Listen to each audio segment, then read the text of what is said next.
Russian news agencies report sunken As the Gulf War began, Georgian there was widespread ship. fear that Saddam Hussein would try to escalate the conflict by using non-conventional weapons. Over the course of the war, more than 70 Scud missiles would strike targets in Israel and the Gulf states. But in the end, Hussein never did launch as many had feared he might a non-conventional warhead. Nevertheless, the fears and suspicions of the international community did not go away after Iraq succumbed to Desert Storm.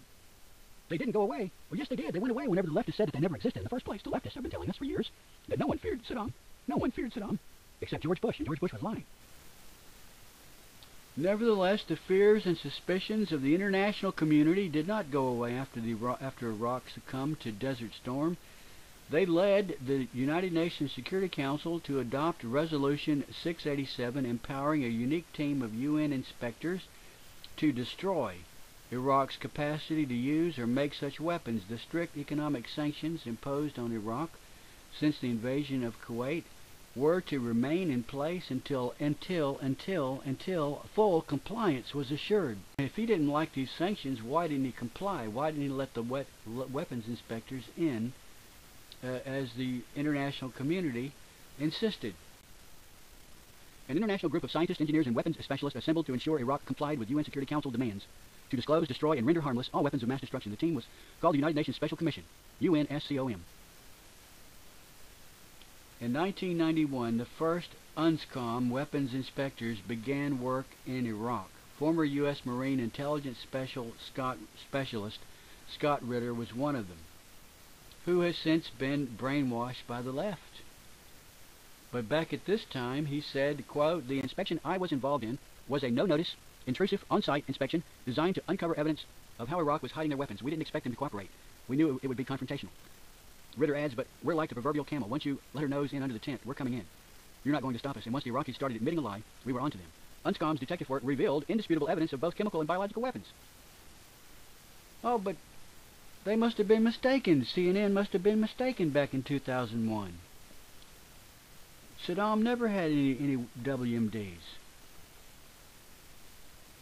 Back then, Scott Ritter was saying, "We're like the proverbial camel. Once you let her nose in under the tent, we're coming in. You're not going to stop us." And once the Iraqis started admitting a lie, he says, we were on them.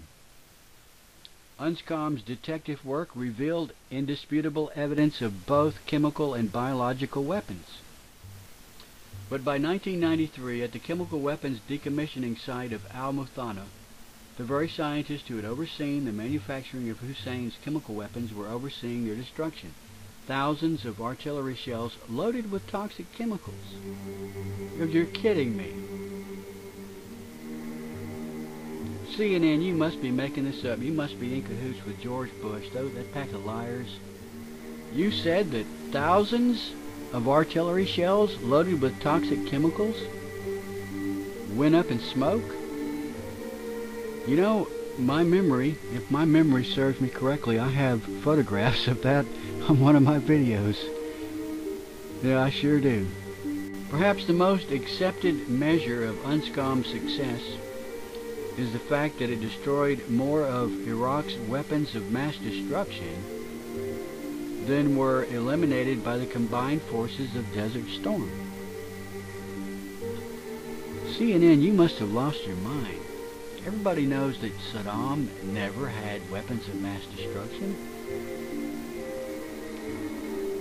But it says perhaps the most accepted measure of UNSCOM's success is the fact that it destroyed more of Iraq's weapons of mass destruction than were eliminated by the combined forces of Desert Storm. CNN, you must be making this up. I'm going to have to provide everybody a link to this article, and I'll be sure and take a screenshot of it, lest it should disappear. We had come to an interesting problem because the Iraqis didn't fully cooperate. You know, I seem to recall that as well. Because the Iraqis didn't fully cooperate from the beginning. There's always going to be this level of mistrust, says Ritter, R-I-T-T-E-R. Back in the old days, Ritter was like a different person. UNSCOM's never going to fully believe what the Iraqis are putting on the table. The UNSCOM team became convinced that Iraq was still concealing parts of its arsenal. Iraq strenuously denied the accusations, just as I'm adding this on my own, just as Mahmoud Ahmadinejad strenuously denies that he was ever building a nuclear weapon. Just as Mahmoud Ahmadinejad of Iran today still insists that Iran was never building a nuclear weapon, in the face of all of the contradicting evidence that caught him red-handed. When UNSCOM did eventually find its smoking gun, it came from a most unexpected source: the family of President Saddam Hussein. In August of 1995, Saddam Hussein's two sons-in-law, together with his daughters, defected. One of them, Hussein Kamel, had been in charge of Iraq's secret weapons concealment operations. He started to reveal the inner workings of the Iraqi armaments program as soon as he arrived in Jordan. We were ordered to hide everything from the beginning. And indeed, a lot of information was hidden, and many files were destroyed in the nuclear, chemical, and biological programs Kamel told CNN after his defection. These were not individual acts of concealment, but they were the result of direct orders from the Iraqi head of state. Quote unquote.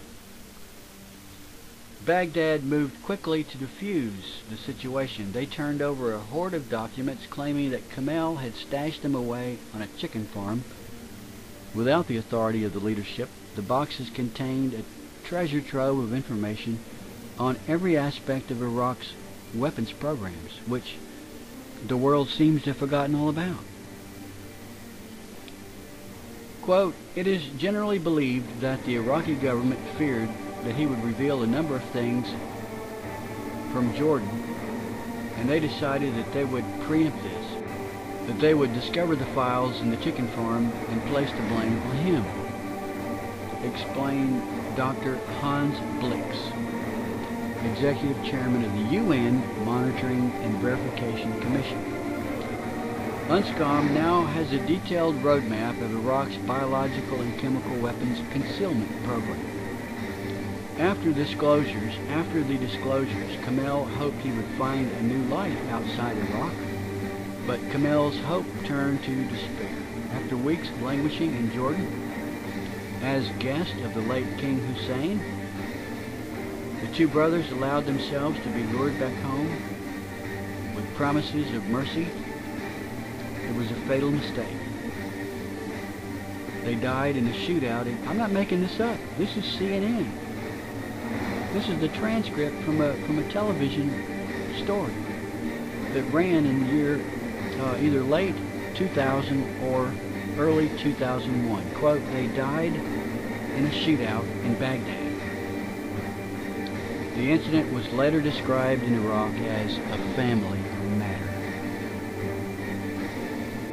In fairness to the left, I will admit the possibility that just as Fox News is suspected of being the mouthpiece of the Bush regime, the Reagan-Bush neocon regime, it is possible that in the year 2001, CNN was unwittingly serving as such a mouthpiece.